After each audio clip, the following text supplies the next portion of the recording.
అందరికీ నమస్కారం. శ్రీమాత్రే నమః. మకర రాశి వాళ్ళు ఎక్కడున్నా సరే ఈ వీడియోని స్కిప్ చేయకుండా చూడండి. మకర రాశి వారు చాలా అదృష్టవంతులని ఎందుకు చెప్పవలసి వచ్చింది? మీరు వినబోతున్న 2 శుభవార్తలు ఏంటి? అంతేకాకుండా మకర రాశి వారికి జరగబోయేది ఏంటి? ఈ నెల తర్వాత నుంచి సరిగ్గా 2 నెలలు 3 నెలలకు వరకు జరగబోయేది ఏంటి? వచ్చిన అదృష్టాన్ని ఏ విధంగా ఉపయోగించుకోవాలి?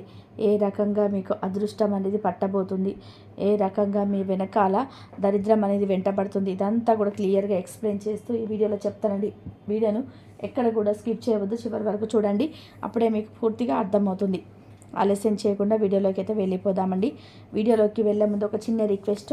ఫస్ట్ టైం కనుక మన ఛానల్లోకి వస్తే మన ఛానల్ని సబ్స్క్రైబ్ చేసుకొని వీడియోకి ఒక చిన్న లైక్ ఇవ్వండి. మీరు ఇచ్చే లైక్ వల్ల మరికొంతమంది మకర రాశి వారికి వీడియో అనేది రీచ్ అవుతుందన్నమాట. మకర రాశి వారు చాలా చాలా మంచిగా అదృష్టం అనేది పట్టబోతుందన్నమాట. ఇప్పటి వరకు వారి శని ప్రభావం వలన ఎన్నో రకాల కష్టాలని అనుభవించారు. గతంతో పోల్చుకుంటే ఈ కొత్త సంవత్సరంలోకి అడుగుపెట్టిన తర్వాత వీరికి శని ప్రభావం అనేది పూర్తిగా తగ్గిపోయిందని చెప్పుకోవచ్చు. దానికి కారణంగా వీరికి మంచి ఫలితాలు అనేటివి రాబోతున్నాయి అన్నమాట. మకర రాశి వారికి ఏలినాటి శని ప్రభావం మానసికంగా దెబ్బతీసింది అని చెప్పుకోవచ్చు అనమాట. అంటే మానసికంగా మనశ్శాంతి లేకపోవడం, కుంగిపోవడం, ఏదో ఒకటి ఎప్పుడు ఆలోచించుకుంటూ ఉండడం, మనసంతా కూడా గందరగోళ స్థితిలోకి వెళ్ళిపోవడం, ఒక పని అనుకొని మరొక పని చేయడము, ఆ చేసే పని మీద కూడా శ్రద్ధ పెట్టలేకపోవడం, ఇటువంటివన్నీ కూడా జరగడం వలన చాలా చాలా డిస్టర్బ్ అయిపోయారు మకర రాశి వారు. ఇప్పటి నుంచి వీరు తీసుకునే నిర్ణయాలన్నీ కూడా చాలా మంచిగా ఉంటాయి. వీరి ఆలోచన పద్ధతి కూడా చాలా మంచిగా మెరుగుపడనుందనమాట. ఇప్పుడు కొత్త పరిచయాలు కూడా వీరికి ఏర్పడతాయి.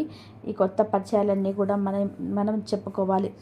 ఒక మాట గట్టిగా చెప్పాల్సి వస్తే కనుక మకర రాశి వారు గతాన్ని మర్చిపోవడం మంచిది. ఎందుకంటే ఎప్పుడు కూడా గతహ అని చెప్పి గతం తాలూకు జ్ఞాపకాలని ఎప్పటికప్పుడు కూడా వదిలేస్తేనే ఇప్పుడు భవిష్యత్తులో చాలా ఆనందంగా బతకగలుగుతారనమాట.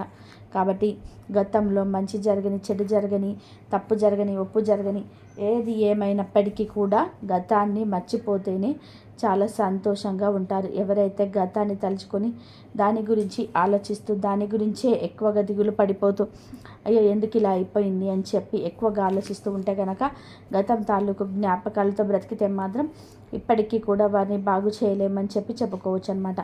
ఇక ఇప్పుడు షష్టగ్రహ కూటమి అనేది ఏర్పడింది. ఈ షష్టగ్రహ కూటమి అంటే 6 గ్రహాలు మీనరాశిలో ఉంటున్నాయి అన్నమాట. ఇలా మీనరాశిలో అంటే మీకు అర్థమయ్యేటట్టుగా సింపుల్గా నేను చెప్తున్నాను. ఈ 6 గ్రహాలు మీనరాశిలో ఉండడాన్ని మన షష్టగ్రహ కేవలం మీనరాశిలోనే మాత్రమే ఉంటుందన్నమాట. గ్రహాలకు అనుకూల స్థితిని బట్టి 6 గ్రహాలు మీనరాశిలో ఉండడాన్ని మన షష్టగ్రహ కూటమి అని చెప్పి అంటారనమాట. ఇది మార్చి 28 నుంచి జరగనుంది. ఇది 2 నెలల నుంచి 3 నెలల వరకు ఉంటుందన్నమాట. ఈ షష్టగ్రహ కూటమి వలన మిగతా రాశుల వారితో అంటే మిగతా రాశుల వారిలో ఏదైనా ప్రభావాలు అనేటివి ఉంటాయా అనే విషయానికి వస్తే ఖచ్చితంగా ఉంటాయన్నమాట.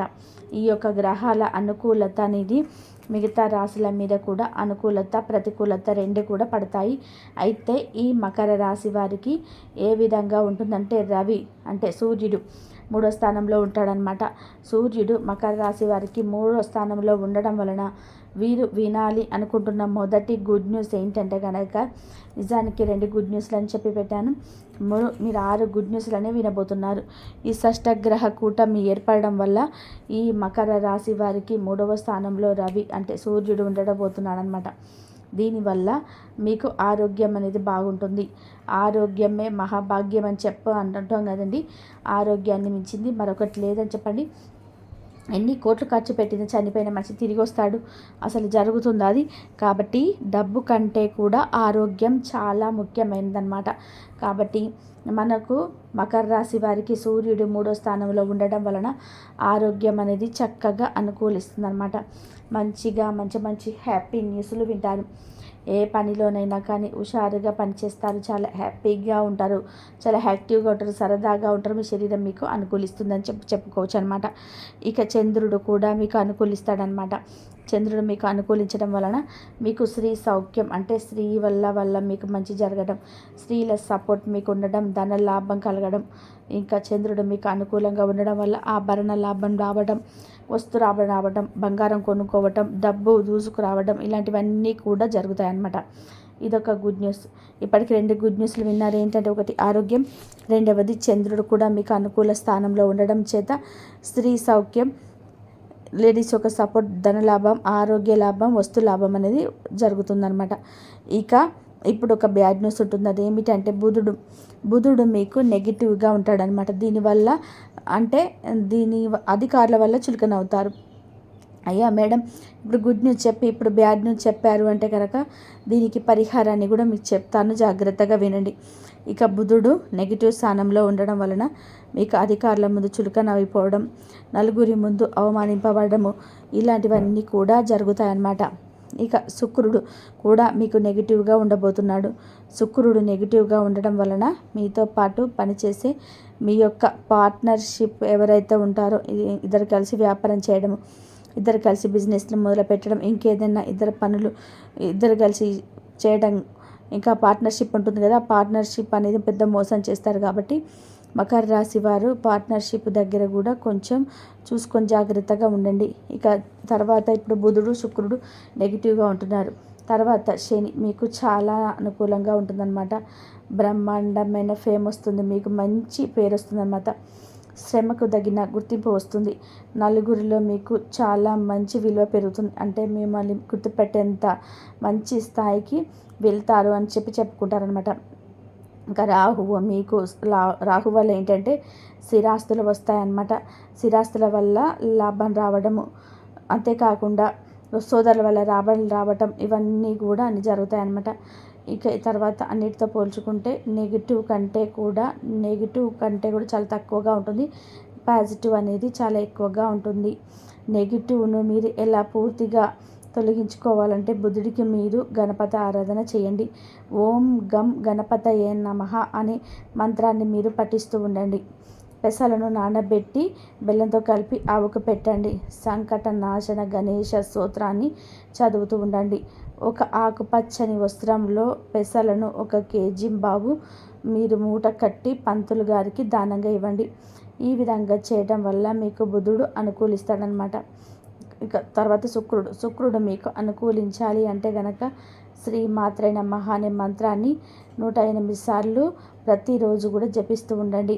తర్వాత బొబ్బర్లను మీరు తెల్లటి వస్త్రంలో బొబ్బర్లు నానబెట్టి ఆవుకు పెట్టండి. ఆ బొబ్బర్లను 1 కేజీ బావు తెల్లటి వస్త్రంలో ముడివేసి దాన్ని మీరు పంతులు గారికి దానం ఇవ్వండి. ఇలా మీ షష్టగ్రహ కూటమి వల్ల మీకు లాభాలు 4 ఉంటే నష్టం మాత్రం 2 అన్నమాట. కాబట్టి హ్యాపీగా గడిచిపోతుందని చెప్పుకోవచ్చు. చక్కగా బ్రహ్మాండమైన ఫేమ్ వస్తుంది, స్థిరాస్తుల వల్ల లాభాలు వస్తాయి, పట్టిందల బంగారం అవుతుంది, ఆభరణాలు కొంటారు, ధనలాభం వస్తుంది. ఇన్ని రకాలైన శుభవార్తలన్నిటివి మీకు షష్టగ్రహ కూటమి ద్వారా వస్తున్నాయన్నమాట. కాబట్టి ఏమాత్రం కూడా నిరాశ చెందాల్సిన అవసరం లేదు. మకర రాశి వారికి యాక్చువల్గా అయితే అన్ని రాశుల వారితో పోల్చుకుంటే కూడా కొంచెం కష్టాలు అనేటివి ఎక్కువగానే ఉంటాయని చెప్పుకోవచ్చని, కానీ ఇప్పటి నుంచి ఈ ఉగాది కొత్త సంవత్సరంలోకి మీరు అడుగుపెట్టిన దగ్గర నుంచి ఈ షష్టగ్రహ కూటమి 2-3 నెలలు ఉన్నప్పటికీ కూడాను మీకు ఇప్పుడు ఈ 2-3 నెలలు మీకు అనుకూలంగానే ఉంటుంది. తర్వాత ఇంకా చాలా చాలా అనుకూలంగా ఉంటుందని చెప్పుకోవచ్చు అనమాట. ఇక మకర రాశి వారికి 2 రోజులు అంటే 21, 22 తారీఖు రోజులలో ఏ విధంగా ఉంటుంది ఇప్పుడు మనం తెలుసుకుందాం. మకర రాశి వారికి 21వ తారీఖు నుండి సాయంత్రం నుండి ఆ యొక్క వర్క్ టెన్షన్లో ఉంటారండి. చాలా బిజీగా ఉంటారని చెప్పుకోవచ్చు. ఈ యొక్క వర్క్ టెన్షన్లో ఉండడం వల్ల చాలా బిజీగా ఉంటారనమాట. అంతేకాకుండా మీ యొక్క వర్క్ మీకు చాలా ఆర్థికంగా లాభాలు తీసుకొచ్చి పెడుతుంది. ఎవరైతే వృత్తి ఉద్యోగ వ్యాపారాల్లో ఉంటారో, చిన్న బిజినెస్లో ఉంటారో, మీరు చేస్తున్న వృత్తి ఏదైతే ఉంటుందో మీకు చాలా అనుకూలంగా ఉంటుంది, చాలా ఆర్థిక లాభాలను తీసుకొచ్చి పెడుతుంది. ఇక కుటుంబ పరంగా చూసుకుంటే ఈరోజు వచ్చేసి మీకు కుటుంబ పరంగా చాలా సానుకూలంగా ఉంటుందండి.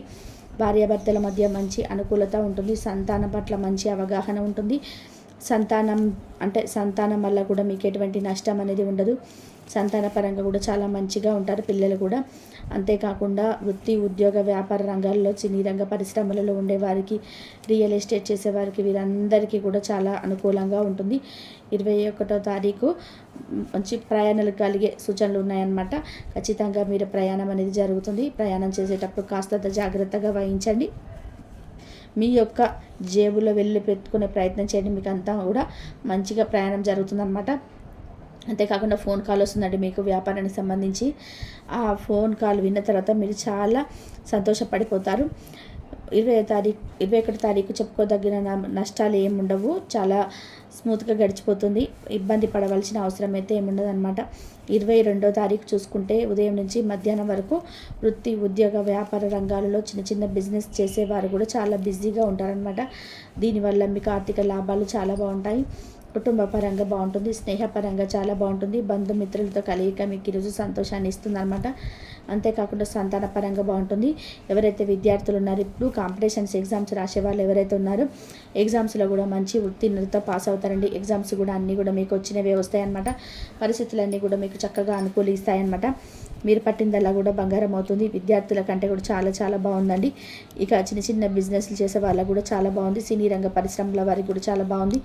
లవర్స్ కూడా చాలా బాగుంది. ఎవరైతే కొత్తగా వివాహం చేసుకోవాలనుకుంటున్నారో వారికి కూడా చాలా బాగుందన్నమాట.